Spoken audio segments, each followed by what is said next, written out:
कोकाटेंवर कारवाईचा फार्स असं आम्ही का म्हणतोय, याला कारणीभूत आहेत कोकाटे यांनी केलेली वादग्रस्त विधानं। पाहूयात कोकाटे यांनी कोणकोणती ही वक्तव्य केलेली आहेत।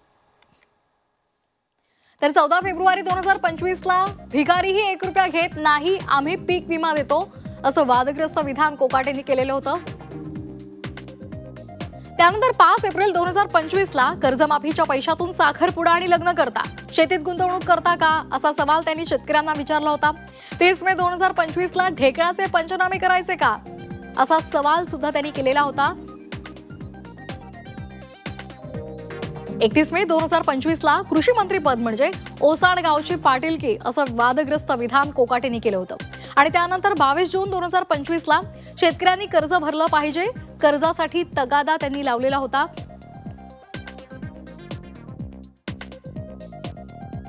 त्यानंतर 22 जुलै 2025 पीक विम्यासाठी सरकार शेतकऱ्यांकडून 1 रुपया घेतो म्हणजे शासनच भिकारी असंही वादग्रस्त विधान कोकाटे यांनी केलेलं होतं।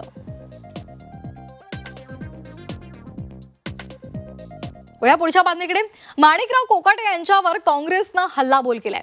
कोकाटेंचा क्रीडा पुरस्कार देऊन गौरव करा, रमी खेळत असल्यामुळे पुरस्कार देऊन त्यांना गौरवा असं काँग्रेसचे प्रदेशाध्यक्ष हर्षवर्धन सपकाळ यांनी म्हटलेलं आहे। पत्ते खेळणाऱ्यांना क्रीडा खातं दिलं जातं, क्रीडा खात्याचं मंत्री केलं जातं असं सुद्धा सपकाळ यांनी म्हटलेलं आहे। आणि त्यांनी माणिकराव कोकाटे यांच्यावर घणाघात केलेला आहे आणि त्याचबरोबर कोकाटेंचा क्रीडा पुरस्कार देऊन गौरव करा अशा शब्दांमध्ये त्यांनी टीका केली आहे।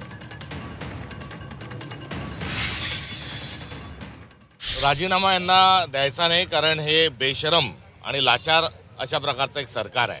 त्यामुळे एवढे मोठे मोठे कांड होत असताना जेव्हा आपण खाते बदलतात तेव्हा ते दोषी होतात, ते पत्ते खेळतच होते हे त्यांना मान्य आहे। आणि आता तो त्यांच्या निर्लज्जपणाचा कळस असा की तुम्ही रमी खेळता का, चला मग आता क्रीडा विभागाची जबाबदारी सांभाळा।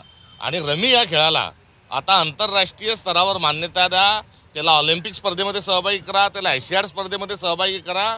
आणि आता रमी खेळणाऱ्या माणसाला शिवछत्रपती पुरस्कार आणि द्रोणाचार्य पुरस्कार महाराष्ट्र शासनाची द्या, ही त्यांच्याकडून असणारी आता या सरकारची अपेक्षा आहे। आणि त्याकरता त्यांना बहुतेक क्रीडा खातं दिलं असावं।